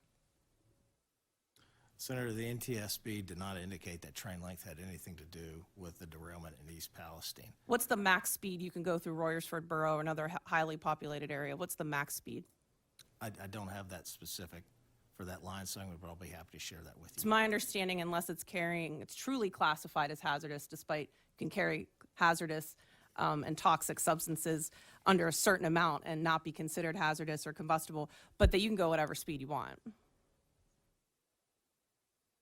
Senator, there are FRA mandated speed limits for each track, and I apologize. I thought it was just key trains which carried hazardous combustible contents. Those have a speed limit max. The rest do not, even in highly populated areas. Senator Williams' district had a derailment in an urban center. Luckily, it didn't turn out like East Palestine, but we're asking, can we agree to either shorter trains or speed limit reduction in areas of high density population? Senator, we are going to continue to model our train operations and utilize technology to make us safer. And there are a number of different inputs, as you can imagine, that influence train length and train operations. And that includes factors such as locomotive configuration, the terrain and the routing of the train. That includes the cars in the train, the commodities that are handled, and the configuration of the train makeup. We will continue to follow the physics, and we will continue to follow the science and the data. And if I may, I do apologize for the impact that block crossing caused your community. I'm just glad a fire truck didn't need to get through, or an ambulance. That's my concern, because there's to go the whole way around, like past the nuclear plant to get around. So to your point about communicating with first responders, I'm just grateful that didn't occur, because they would have been stuck. Senator, if I may, Sure. We just announced a regional training center for first responders. So do you know that our first responders are predominantly volunteer in Pennsylvania, and EMS are grossly underpaid? That's why we're a little, at least I'll speak for myself and maybe Senator Williams, that the fire chief is likely volunteer. So maybe setting up some sort of way that rail companies can contribute to having full paid fire would be a little bit training. They're very well trained. And I don't know why they need money to replace equipment that allegedly isn't contaminated. So that's the confusing part as well. But I'm glad that those measures are being taken, because I certainly believe their equipment should be fully replaced. I'll defer back to you. Thank you, Senator Muth. Just a few things out of the questioning from Senator Muth here. So the family assistance centers, we're aware of a few people that I know personally that have been turned away because they lived outside this radius. The 1 mile radius zone is completely inadequate. That's where I saw the chemical fallout. We've had testimony from people living miles outside of that. So I would hope Norfolk Southern would not be in the habit of turning away people that have concerns, health issues, or at the Family Assistance Center. And the next thing that came out of the questioning, of course, there was a discussion about between safety and business. Of course, we had Director Padfield testify from PEMA that it was his belief in the discussions with the Unified Command, it was more about getting the trains moving 48 hours later than the safety of the populace. But with that, I'm going to hand it over to Senator Brooks next on the list. Okay, Senator Brooks is not here. Her question is there going to be any type of legacy fund set up for issues in the future that aren't identified now? That's similar to questioning from Senator Muth. So do you have a long-term plan of taking care of people? Yes, Senator, I would suggest that the long-term care program that we're working with on relevant stakeholders is designed to cover just that. Again, as I've been in the community, and I've been there many times, those are the things that are expressed to me. And so we want to do what's right, and we want to make this right. And we want to help these communities recover, and we want to help these communities thrive. Thank you. You know, in that vein, we had Sheila Stiegler testify. She's a modern-day homesteader. Everything's planted or grown or lives on her property. And she said, we have a right to clean and pure water and preservation of natural resources, which have been violated as a result of this derailment and the lack of concern for the Pennsylvania residents. Sam Wenger testified he has a brand new baby born shortly after the derailment here, and he invited Governor Wolf or Governor Devine to come over and do sleepover at his house. It's easy for people miles away, hundreds of miles away, to say it's safe to go back. And what a sign of leadership that'd be if the CEO of Norfolk Southern took up residence in Western PA or Eastern Ohio, huh?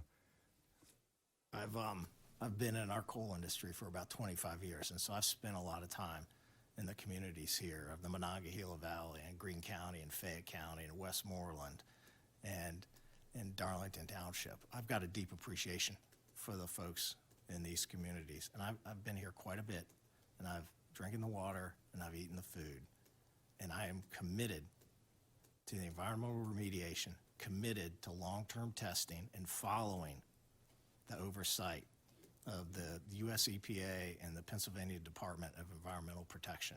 And I'm committed to doing what's right for these communities with financial assistance and investing in their recovery. And Senator, each and every day, I'm gonna do the next right thing. I'm gonna see this through no matter what happens and no matter what it takes. Thank you for your commitment. We're going to hold you to it. Senator Pennycook. Thank you, Mr. Chair. Mr. Shaw, I want to start off by saying thank you for hiring veterans. Hopefully you're hiring them all from the United States Army Transportation Corps, because they are the most amazing railheaders I know. So my concern is on I understand you had 3 employees on the train. Is that correct? Yes, Senator, that's my understanding. So my concern, just as a little context, I was an Army helicopter pilot for 26 years. And when we have an accident, which unfortunately I've had 2, they get you into counseling real quick and they get you right back in the helicopter. What was the procedure for these 3, and are they being taken care of? Like, what are you doing to kind of get them past this horrific accident? Senator, if I may, thank you for your service. I can certainly follow up with you about the specifics of how we're supporting the 3 employees who were in this horrific accident. Again, I understand the devastating impacts that this has had on the community. We're going to make it right. We're going to do more than less. We're going to follow the direction of the US EPA, the Ohio EPA, and the Pennsylvania Department of Environmental Protection on the environmental remediation. And we're going to be very transparent. And we're going to invest in the community, and we're going to help the community recover, and we're going to help the community thrive. And I'm going to invest in safety at Norfolk Southern and the industry. Thank you for that. I have a follow-on question. I'm familiar with controlled burns. I've done a controlled burn in Iraq. I get it. If you could just walk us back to the train derailment, if you could walk us through what would have happened had you not done the controlled burn? Because I don't think people have any understanding of what that really means. I think I do, just from my very limited experience, but I think the magnitude of what we could have been looking at, I think we're all kind of glossing over. I personally think that the fire chief did the right thing with a controlled burn. I've seen a helicopter explode and the injuries that that causes when we didn't control the burn and we didn't let the fuel out. So I'm just curious if you could paint a picture for us of what that would have looked like had you not done the control burn, whoever the decision maker was. And I understand it was a group of people, and that really doesn't, I'm not concerned with who made the decision. The decision was made. It's kind of like water under the bridge at this point. But I just want, I think it's important that we all understand what that would have looked like, because I think we would have been catastrophic in life and property. Can I add to your question that also, were there other options besides the controlled burn? Yes, Senator, I think you bring up a very valid point. You know, the Unified Command was established, that structure was established by the Department of Homeland Security. The control burn followed a procedure that the Federal Railroad Administration established in 1994 for these types of circumstances.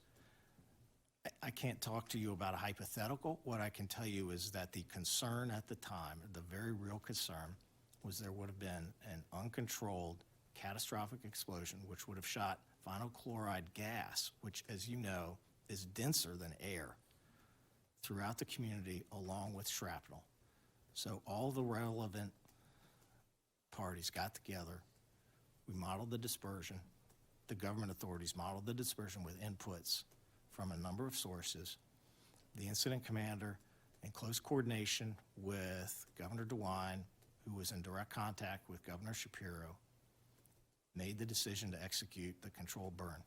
And based on testing by the EPA, the Ohio EPA, and the Pennsylvania Department of Environmental Protection, it was a success. It worked. I was there. I was on the ground during that. I saw the smoke plume, and I know what it looked like. But it was the right decision to make. And the testing afterwards supports that. Because as you note, the risk was great for something much worse. I just have one follow-on question. Do you feel, I earlier to Senator Muth's comment about, I'd asked about a standard operating procedure because that's, what I'm used to. Do you feel that our Pennsylvania Department of Emergency Preparedness or Emergency Agency, whatever, PEMA, do you feel like they were prepared to handle a situation like this, or were they maybe a little bit behind the power curve? Because me personally, if it was me and I was the PEMA director, I would have said, hey, there's an issue on the border. Let's just be safe and get 2 miles out of the zone. I just feel like we didn't have a plan. Can you comment on that? And if you're not comfortable, that's fine. Senator, I can tell you that the government agencies did the dispersion modeling. I can't comment specifically about the Pennsylvania department that you referenced. We had, as I noted earlier, we set up a new first responder training center in Ohio, frankly, to support the folks from Ohio and Pennsylvania and West Virginia who rushed to the scene. And I sincerely thank them for their courage and their action for what they've done. We can always get better, and we can always work on better communication. We can always work on better planning, and we will continue to do that. Thank you. Senator Williams. Thank you, Mr. Chairman. Mr. Shaw, you indicated that other options were explored for the vent and burn. What were those alternatives? Senator, thank you for the question. My understanding is that the Unified Command considered transferring cars using valves on the top of the car. However, as the NTSB report had noted, the pressure relief devices were starting to fail. And so that was not an option. And then hot tapping the cars, which would have actually entailed, my understanding, is actually drilling a hole into the cars to pull product out. But as during the concern about the pressure in the cars and that the product in the cars was starting to polymerize, that was taken off the table as well. Thank you. Can you tell me what happens when a Norfolk Southern worker sees a health and/or safety issue on the job? What happens? What do they do? I'm sorry, Could you repeat that again, please? Can you tell me what happens when a Norfolk Southern worker sees a health and/or safety issue on the job? Yes, my expectation is they're going to report that and address that. We're a safe Who do they railroad. report it to? Well, they have a number of options. We just joined the Federal Railroad Administration's confidential close call reporting system. They could certainly report that to their supervisor as well. You know, we run a safe operation, and my expectation is that our employees are going to be safe and let us know. Since my tenure started as CEO 10 months ago, I've asked for transparency from our employees and asked for them to let us know when they see issues. You said there are a number of options. What are those options? A number of options where they can report. What are those options? Senator, that would be the FRA's confidential close call reporting system, or they could notify the That came supervisor. out 2 days ago. What else? What is the other option? They could notify their supervisor, and we also had a reporting system in place internal to Norfolk Southern as well. Okay, can you tell me a little bit about that internal reporting system? I'm happy to provide you more details, Senator. Okay, that would be very helpful. What about if it's an independent contractor rather than an employee of Norfolk Southern? Do they follow the same procedures?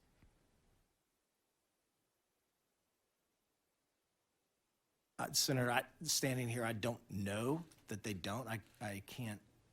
I would appreciate an answer to that after the hearing. Can a worker slow down or stop a train without permission? Senator, we expect that if we see that a train is unsafe, that we stop that train. Can they stop it without permission? Senator, I would have to share with you the exact policies to which you're referring. Okay, I would like a copy of your policy about that. The same goes for, can a worker prevent a car or a train from departing on time without permission if they see a maintenance issue? Senator, yes, that's the expectation. Okay. Are there consequences to them for slowing down travel of the train? Like either slowing down their travel or slowing down the departure from a station because of a maintenance issue? Are there consequences to that worker? Senator, our expectation is that we're going to operate a safe railroad and that our employees follow those policies and procedures. I'll note that last year we had fewer derailments than at any time period in the last 2 decades. So there are no consequences to that worker if they raise a health and safety issue that slows down the travel of your trains? Not that I'm aware of, Senator. Okay. How often do you conduct safety trainings with workers? Senator, frequently is when the employee comes on the job. Okay, when they come on the job, then how often after that? Sorry, Senator, frequently, my understanding is when they start their shift, we'll have safety briefings. Okay. A safety briefing, but what about a training? Do they get regular safety trainings for updates or things like that? Yes, Senator, my understanding is we have safety training. We also have safety councils, which includes supervisors and our craft colleagues. Okay. Can you give me some more documentation after the hearing about those trainings and when they occur? Yes, ma'am. Okay. Do those trainings include educating the workers about their whistleblower protections under the Federal Railway Safety Act? Senator, I'll be happy to provide you those specifics. Okay. I would like to know that because those whistleblower protections are there for them. I would want to know how often they are made aware of those, whether they are made aware of them in writing, because the statute of limitations for reporting a violation of the Federal Rail Safety Act is 180 days, which is a very short statute of limitations, and a worker needs to know where to go to report those if they are not being heard by their supervisor or by any sort of internal process. If they've reported and they feel like it wasn't listened to, I want them to know that they have whistleblower protections and where to go. And so I'm looking for where in written materials do you distribute that they have those protections? Senator, thank you for that. As I had noted previously, I've recently reached out to the head of our 2 largest unions and asked for their help in improving our safety of Norfolk Southern and for the industry.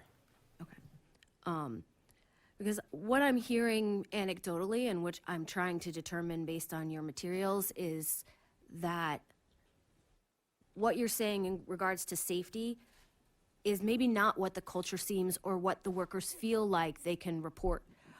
There's a difference between having a right on paper and actually feeling like you can report to your supervisor and that will be taken seriously and timely, and that you don't face any repercussions for that, whether you be demoted or your hours reduced or even terminated. So what I'm looking to see is that it's a culture from the top down and from the bottom up. And so that's why I'm looking, and I look forward to getting those documents from you. Thank you, Mr. Chairman. So turning to your promise of making Pennsylvania residents whole, first off, the 1 mile radius is inadequate. We passed legislation at this committee extending it out to 15, and a waiver process if people can prove that they have contaminants in their soil, air, or water, or somehow they've been harmed.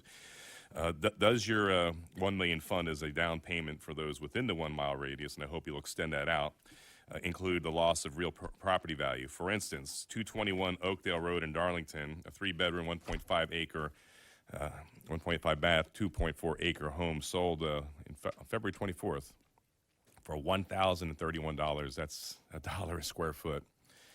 And that's a 15,000% loss on market value. Will your aid include loss in property value? Senator, as I noted, we're working with relevant stakeholders, which I am confident will include Pennsylvania for long-term funding for property assurance program. So yes, you will make up for this loss in value due to the catastrophe. Senator, the actual specifics of the program have not been defined yet, nor is the scope. I hope you'll include that then, as well as loss in businesses. One of our testifiers, Lonnie Miller, has a business a few hundred feet away from the catastrophe, and obviously she's seen a dip in business as well. I hope that will be included. You did mention you will include long-term medical expenses, but what about relocation? Senator, if folks have immediate needs, I would strongly recommend that they go. And this is longer term.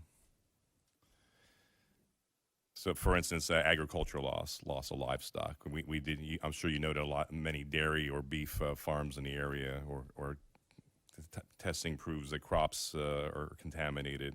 Will your relief in the long term assist with these people? Senator, there's right now we are working with the U.S. EPA on broad sampling of soil for agricultural, residential, and commercial uses in Pennsylvania and in Ohio for that very issue. And I understand that this supplements the state's independent efforts to sample farms in western PA. Thank you. Senator Muth. Thank you. Quickly, do you have safety committees that are labor forums and then meets with management? Are those meetings done on a regular basis as part of Norfolk Southern's safety plan? Yes, Senator, we have safety councils. It's my understanding, I guess, that several years ago, this used to be a thing and has since been cut, meaning that those safety committees that are both labor and management are no longer. So maybe it's just management or not having those labor conversations. So if you could follow up on that for the committee, that would be great. And then also you mentioned about decreased number of derailments this past year, but what about your Federal Railroad Administration injury report rate? Can you get the committee that data for the last, 5-10 years to see the number of those injury reports submitted to the FRA? I don't expect you to have it in front of you, but if you could just. Yes, Senator, we'll provide you the specifics. I will note that our injury rate in 2022 was the lowest it's been in the last 10 years. That's great to hear. As well as Senator Williams mentioned, I've been made aware of some of the deterrents to reporting injuries, so I'm just curious on those numbers, and maybe we can have a follow-up conversation. And then I wanted to ask, as part of the Unified Command team, was there an environmental toxicologist a part of this Unified Command under whatever entity, agency, whomever, since we don't have the specific groups and regulators that were involved. Was there an environmental toxicologist as part of that unified command decision-making process? Senator, I'm not sure exactly who was, everyone that was in the room. I know that government agencies modeled the dispersion pattern, which is what led to the evacuation area. And I know that ongoing testing before, during, and after by independent agencies has stated that the air is safe to breathe So outside of the did evacuation Norfolk zone. Southern have modeling data that was compared to the federal agencies, or was it just the federal agencies presenting that plan or data to Norfolk Southern? It's my understanding that there were both. Senator, I am not aware of Norfolk Southern doing its own modeling. I am aware that Norfolk Southern provided some inputs into the modeling, and then that was done by government agencies. And then you can let us know about the environmental toxicologist, if you could get that information to us as well. And I just wanted to make a comment about worker exposure. When workers show up for work, again, I never thought about this till over the weekend after talking to a former worker. If I show up, my former profession is athletic training. I say I'm covering for another team and I want to see the ongoing injury management. So I can look that up in advance, usually did it the day before, so I didn't show up unprepared. Is there a way for a worker to look up the day before them going to work for a long trip overnight with some level of hazardous contents on the train? Can they look to see what's on the train they're about to operate or drive or staff for that next trip? Are they able to review that information in a timely manner? Yes, Senator, the train crew has the train consist. And when do they receive that? When they show up for work that day, or is it like some sort of electronically stored thing? Senator, my understanding is it's with when the train is built and when they come on the job. So I would, if I worked on, I come to the train yard, this is Katie's train for the day, I'm gonna take it to whatever state, and I then have to review it when I get there. I wouldn't know in advance. Yes, Senator, that's my understanding. Okay, so if it had 150 cars, I would have to review that in a pretty quick turnaround, correct? Senator, I'm happy to provide you with the procedures. That would be helpful, because I think you gave us one of the documents, which I think might have been similar to what workers see. I don't know, because it talked about the weights of cars and what car could be next to another and things to that nature. It's my understanding that it's pretty antiquated and that it's an actual physical book with a carbon copy attached to it. So if you could I just think it's difficult to manage a hazardous situation or report it, in addition to finding it if there's a derailment, if you have limited time to review what's actually being stored on the train. Does that make sense? Or maybe I'm missing a piece of the process of a worker's access to records. We'll be happy to provide you with the information you requested. Thank you very much. And my last question is, you mentioned you were on the ground the day of, and I was curious. I had asked our National Guard, like, were we involved with this? Because I saw the Ohio National Guard was on the ground in full gear, air tank, the whole shebang, and I did not see many first responders. In fact, I saw firefighters that were, had finished whatever part it was, and they were standing there just in their uniform, no air tank on. And so I'm just curious as to, being that close on the ground, like what protective mechanisms are available. You're an employee of Norfolk Southern, so just as any other employee, same with those that then put down the new track. Were they given the appropriate safety equipment? Yes, Senator, my understanding is they were. As I noted, air monitoring was in place shortly after the derailment. Our contractor and then our hazmat specialist arrived on the scene within hours and notified personnel of the appropriate PPE that would be needed. And I would just urge you to expand your testing to include both PFOS, PFOA, and radium, so that we can get the full gamut of possible toxic exposure. As mentioned earlier by the previous testifier, it's better to test for a broad number of things and then find that they're zero and then move on to continuing to test the ones that are detectable. So in the absence of that data, you're not truly being honest and showing the community what they could be exposed to. Thank you, Mr. Chairman. Thank you, Senator Muth. Our visit in February to the site, and your team was very forthcoming in taking us to ground zero, what have you, but your workers were not. I was surprised they were not in any protective gear, which I was surprised. So as a committee with oversight on emergency preparedness, I'm still after your unified command team configuration. God forbid this happens again, that we have oversight and make sure the right people are on board. We have heard from a PEMA hazmat team. They were not included. That's obviously needs to be rectified. In the United States Army, anytime we're in a situation with crisis action planning or any other operation around the world that I participated in, there's always courses of action. There's always 3 courses of action. We were told by PEMA that you guys only laid out 1 course of action for them each time. And if was that the only course of action, were there other options? Your command structure, we still needed to see that, as well as the decision-making process here. So hopefully, if we get this right with our oversight, we could prevent that from happening again. The final thought here, the subpoena, we're still missing documents. We received correspondence from your legal team.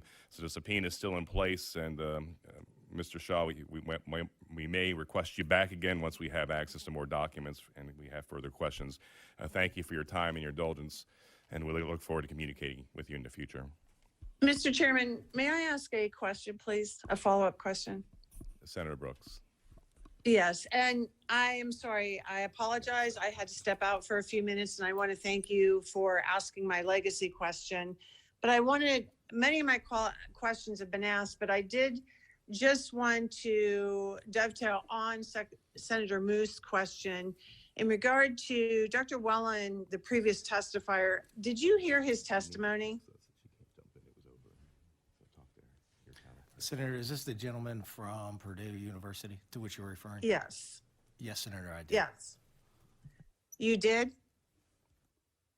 Senator, yes, I heard the gentleman from Purdue's testimony. I share Senator Muth's concerns that perhaps there are things that we are not testing for that we should be testing for, and a year, 2 years down the road, we look back in hindsight and say, yes, we should have listened. So I as well would like to add my voice in urging you to take some of that input seriously and reevaluate whether those chemicals should be tested for. Also, I ask that the legacy provision go out at least 5, 6 years for things that perhaps are unknown today, but we learn about in the future. I think we owe that to the residents. The other question I have is, how many crew members were on this train? Senator, my understanding is the NTSB report indicated there were 3 crew members on this train. All right. And is that less crew members than perhaps the locomotive would have had 10 years ago? Now I know technology advances, but I think in the future, perhaps maybe we need more crew on these trains. But is that less crew than what would have been on the locomotive 10 years ago? Senator, I'm sorry, I don't have the operating rules 10 years ago at my fingertips. I can tell you that we're not aware of any data that links safety to crew size. Okay. And then my last question or my observation is, I know that, many of my colleagues as well as myself have expressed frustration about bridges and different things like that in our district that are in need of repairs, and it's very, very, very, very difficult to reach you folks. And so in the spirit of trying to prevent another tragedy, I would ask that you pay more attention to capital improvements and things to that sort. As I said, I know I have a bridge in my district that we've tried to reach out for years because there's concerns as well as it hinders, local businesses. So I will end my questioning with that, but would ask that you invest in those capital improvements. Thank you very much. Thank you, Senator Brooks. Last word would be from one of the residents, Caitlin Schwartzwelder. She was with a insurance adjuster at her dog kennel a week and a half ago. And after about, I believe, 40 minutes inside, and Dan and I were both in there. We both got sick in her kennel. There's some chemicals are being retained in there. She had to go to the hospital. That's the reality these residents are suffering on. Mr. Shaw, thank you for your time, and we may have you back. Thank you. Finally, we have with us Mr. Robert Comer, a forensic railroad accident investigator.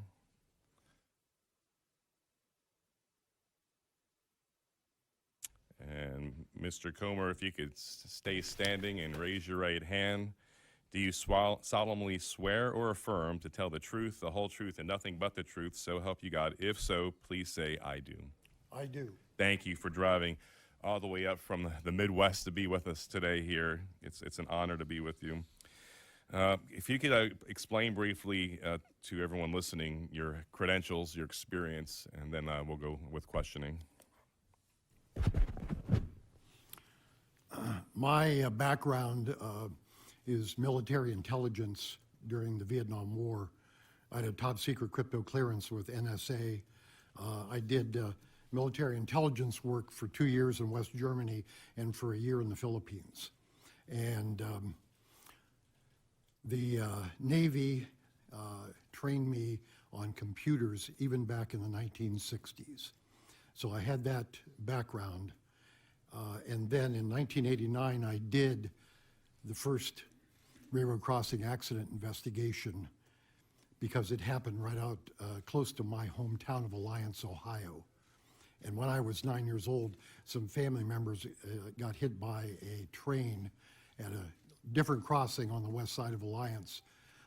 Fortunately, they all survived, but I remembered that incident strongly. So when this man was killed in 1989, I decided to go out and do an investigation. And I found many situations with the railroad crossing and the approach to the crossing that indicated that the railroad didn't seem to care about the safety at the crossing. There was no whistle post for northbound trains, and all the neighbors said northbound trains didn't blow the horn. And there were no lights, no gates, and no bells at that crossing. And his family, when they lost him, there was a mother and like 3 children, and now their breadwinner is gone. How many railroad investigations have you done? Over 800 in 33 years. And you're now retired from that work, or? Still doing it. Okay, and so what's your assessment of what you've seen and what you've heard so far, specifically for East Palestine? I've listened to the testimony of Mr. Shaw to Congress and here. And in my 33 years, I have seen over and over again the railroad industry dodging serious questions about safety, covering up serious situations and injuries and deaths. I helped up in Anoka, Minnesota, where BNSF Railroad paid 2 men in that town $15,000 to lie to the police that this driver went around a lowered gate when he didn't, because 4 high school students were killed in that incident. This situation with our railroad industry, in 2 years, the railroad industry is going to be 200 years old. And in so many of the people that I've spoken to that were railroad employees over the years, and some people who are in federal agencies,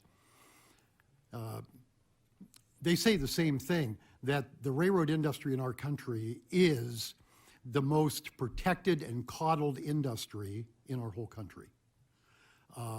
The regulations are almost a joke.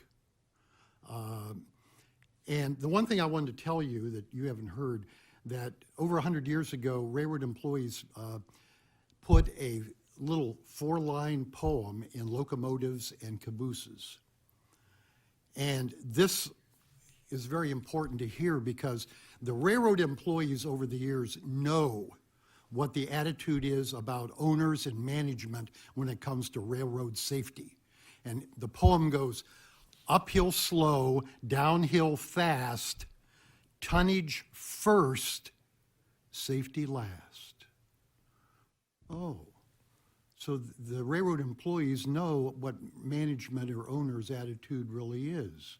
So what was your assessment of what you saw in East Palestine on your recent visit there? I was just there yesterday, and the situation, when I listened to Mr. Shaw, I don't hear one detail from him about the specifics of what caused this derailment.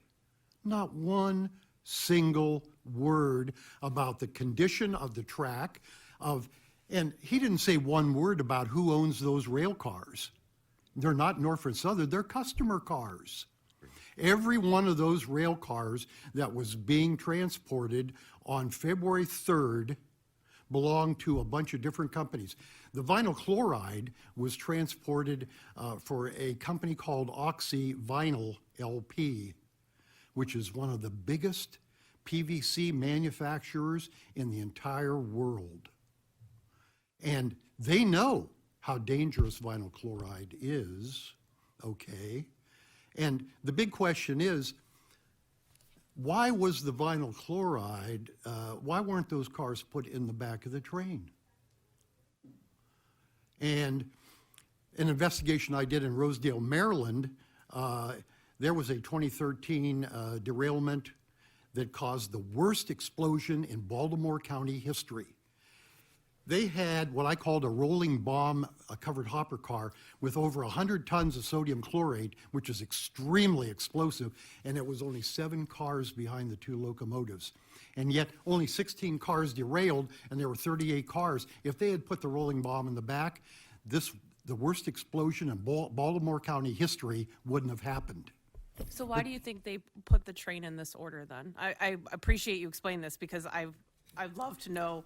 Clearly, the previous testifier wasn't really giving us a lot of detail about anything, but why, based on some of the documents, few documents we were given, it explained there were some marked as overweight, but okay for this route. Others that were wider or larger than the normal standard for rail transport. So why do you think then that they put these really toxic, flammable things in the middle of a train? Dangerous Yeah, why cars. would they put it in the? What are your Because they're thoughts? not paying any attention. So They're no one's just- paying attention They're to just the- making up the consist, which is all these different rail cars from all these different customers. And the big question that I haven't heard to date over all these years, not one single word about what about these customers' cars, the tank cars, the covered hopper cars.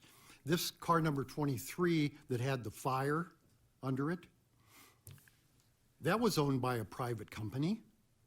Does Norfolk Southern, when they pick up these cars, do they check to see if the bearings and the boxes have been checked? Do they look at the wheels to see if there's any cracks or the wheels are worn or in bad condition? How about the couplers? I haven't heard one single word about inspections of couplers that hold the cars together. There's a YouTube video of a CSX train going down a track right next to a road, and all of a sudden a coupler breaks and the train separates. And then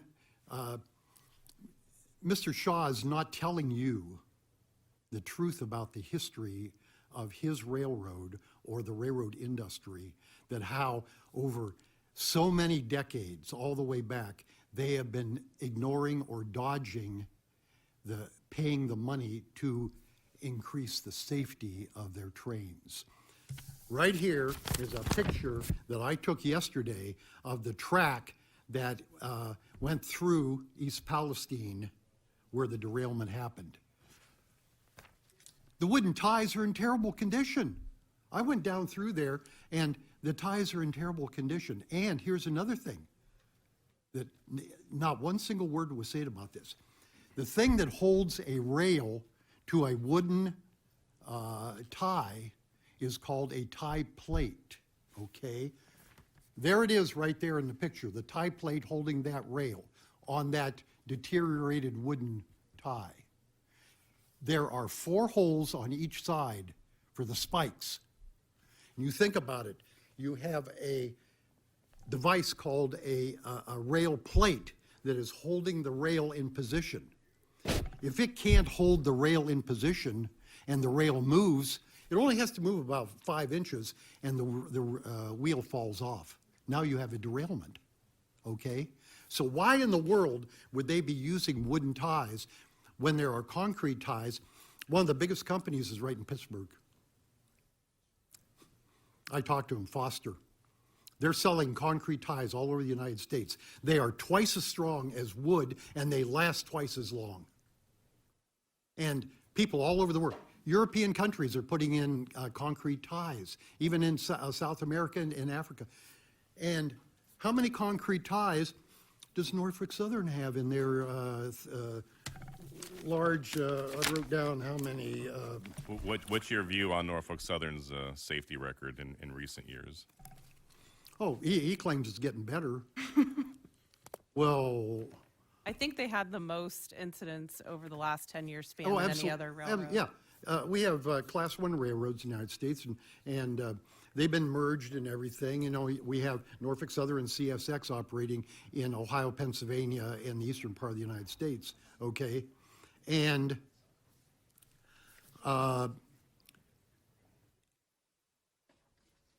Norfolk Southern is, in 1982, the Norfolk Western and Southern Railroads merged, and it says in the documents, 19,420 route miles in 22 states and District of Columbia, okay?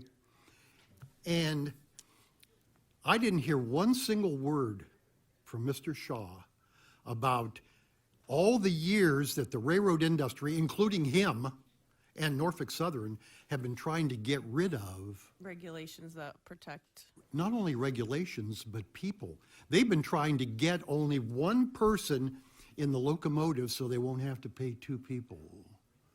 Well, Amtrak trains only have one person driving their trains, and that incident in 2015, that train got to 50 miles an hour it got it to 106 miles an hour on a 50-mile-an-hour curve because the one guy driving the train fell asleep. And the entire train blew off the track. And people were killed and thrown out broken windows. And there are no seat belts in Amtrak trains, and there haven't been since 1971. Where's the safety? I was yelling at people at the Federal Railroad Administration and the NTSB. I said, why aren't you making sure all of our vehicles, we have, under the law, we have to have our seat belts connected, don't we? We have to wear seat So, belts. Mr. Comer, we are out of time here, but I'll ask you, based off what you've seen, what can happen in the future with Norfolk Southern to prevent another such a tragedy? Well, number one, they have to get rid of, there's inspectors, they have inspectors, and the state of Ohio and Pennsylvania has inspectors that are paid with our federal dollar, with our money, okay? The Pennsylvania DOT, in Ohio, the ODOT Rail Division, all these, they have inspectors, and yet we look at the track all over Ohio and Pennsylvania, and we see all these wooden ties that are in terrible condition. And right there in East Palestine, when I took those pictures, those rail plates, they have 4 holes on each side for the spikes. And when I took the pictures, there was only 1 spike on each side, and there were 3 empty holes on each side. In other words, there were 6 missing spikes. When you take the spikes away, now that rail plate that's holding that rail, where's the strength? With only 1 spike when there's 4 holes? Do you know, and I found out by talking to railroad employees why that happens. Those spikes, when they put them in those wood ties, down the road, they cause the wood to split. So then the tie has to be replaced. So if they put 2 or 3 or 4 in there, that wooden tie is going to split a lot faster, and they're going to have to replace it. And it costs a lot of money. When they're working on track with replacing bad rail or bad ties, they can't run any trains on that track while they're doing that, okay? there's a strong indication that this February 3rd incident, when I looked at the video from Salem, Ohio, about 20 miles from East Palestine, that fire wasn't just a little fire where the bearing box is. It was big. And for them to say that that didn't cause the hot box detector to send a message to stop that train, I don't believe it. I think the dispatcher also got that message from that hot box detector and told him, just keep moving the train down to the Conway rail yard right across the border in Pennsylvania. And yet, we had that big fire. And why did it derail right where it did in East Palestine? Because I checked years back, and there was a siding connection and a siding switch right where rail car 23 derailed. And it was old, it had been abandoned, but Norfolk Southern never took, they never took that switch out. And when that car came up there with that wheel dragging and everything and hit those parts, all of a sudden, boom, a big derailment. Thank you. Sadly, we are out of time. Senator Muth. I just want to say thank you so much, and I apologize for having to run out, but I have to chair another hearing in a different room. So I just Okay. wanted to say thank you, and I'll send you my follow-up I mean, questions.